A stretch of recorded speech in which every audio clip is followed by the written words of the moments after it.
hanging out with Bret Belden here at the Northeast Racers Auction and Trade Show. One of the first people I met in racing back in 1990. By then, he had already been in the sport for, let me think, 12 years. He started at 78. I said 87. I was dyslexic there and got everything turned around. Ran late models this past season, got about 17 times, didn't get a win, had some second places. But a lot is changing for him, as is a lot changing for a lot of the guys who ran late model in the area. Bret Belden with us now. How you doing? Good, Doug. Yourself? Good. So nice to see you again.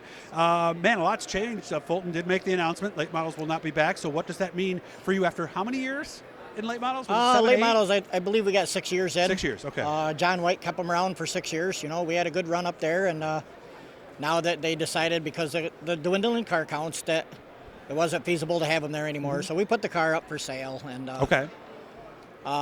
I enjoyed the late model, liked late model. I have one for sale if anybody's listening to this. What is it? Turnkey.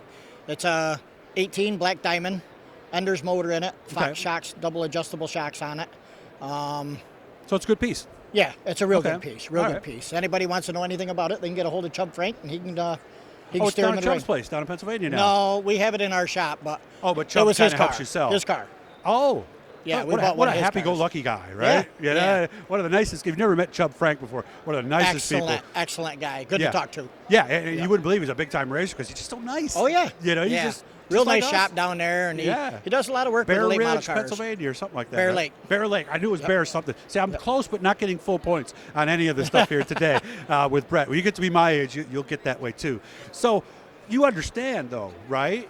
Why they did that? Because I think if anything, they might have held on to you guys maybe a year or two longer than some promoters would have. Well, yeah, that's the way I feel. The car counts were dwindling, and even when we were 10, 11, 12 cars, Corey Reed kept us there. He said we put on a good show, and you do. They did. They kept them probably a year or two longer than they wanted. So my hat's off to them.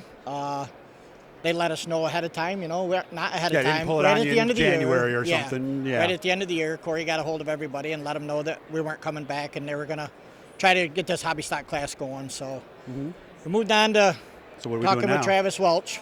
We went down to Utica at the end of the year. He had to have back surgery and leg surgery, and he asked me to drive the car. Yeah, he never got in the car at all, did he? Yeah, he was in the car. He did get in there. He was in the car. All right. Yep. And picked up a ride there, and now himself, myself, and his 12-year-old son is going to get in the Pro Stock, and we're going to go back to Utica Rome and or three-car team. Yep. Wow. Yep. Staying with the 81. Staying with the 81. They're going to paint it purple too, or no?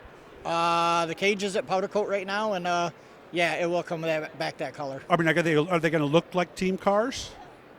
He pretty much lets us do what we want. Oh, okay. So it'll have the purple and the 81 and all your sponsors coming back too? Yeah, I've heard from half of them, and they're coming back on board. Watersfire's coming back on board. Macedra Insurance.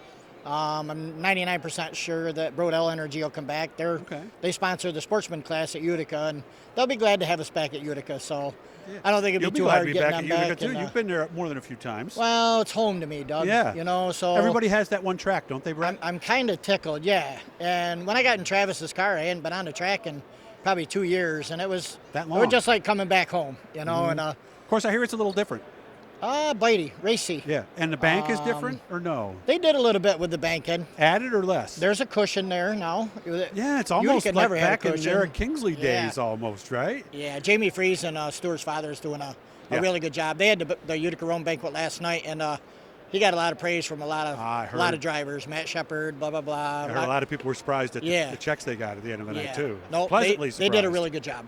Yeah, and it's back at Turning Stone where the Utica Rome banquet always was. Well, and they switched it to Friday nights. We ran there for years, and it was Sunday night, and it was a little bit tough to get up and go to work in the morning, you know. So especially now it's when back on a Friday night. 4 hours afterwards. Well, yeah, we don't talk about that. Not quite as long anymore, Doug, but we used to be the last ones out. Yeah. We often went right up to last call. Yeah. And I felt bad for you guys that had to work in the morning on Mondays. So. I'm sure you did. Yeah, because I got to sleep in, So, anybody who knows me knows that's 100% true. Yep. So, after all these years, what keeps you going?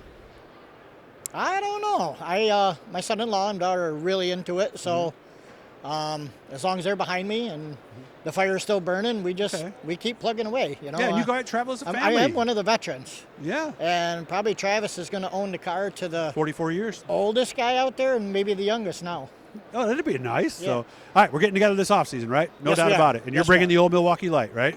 Because I still can't find it at any store in We've town. been drinking a little bit of Yingling Light. That's pretty good stuff, too. Oh, yeah, because when I think of you, and that's what you actually had at Old Mill Light, Canandaigua yeah, that night. yeah, So it was yeah. like, oh, yeah, So, yeah, because I can't even find that at any stores around here. And that was a fun race out there to Canandaigua. It was. They had the late models out there for their full fender frenzy, Yeah. and it was a blast. And all the management out there were very good when we got there, and it was pretty cool. Nice to see you as always, man. Hit the bluey guys that'll subscribe. Every time we're talking to somebody cool, and it's always nice when I can see people that I knew from my first year back in racing. It's amazing that any of us are still around still, and what good times over the years. It amazes me. And we went to that banquet last night, and I look around because there is still a lot of us old timers around, and I appreciate everything you do for this sport, Doug. Appreciate getting that. all these YouTube videos and stuff, and whenever one pops up or whatever that might be my class or what's going on or my track or one of something. your old friends we get or on. something. Yeah, you do a real good job. Thank you. I'm appreciate having a lot of everything you fun. do. Hopefully that comes through. Nice to see you, and we'll be racing and watching some movies here soon. All right, Doug. Thank you. You take care. Thank you. Yepper.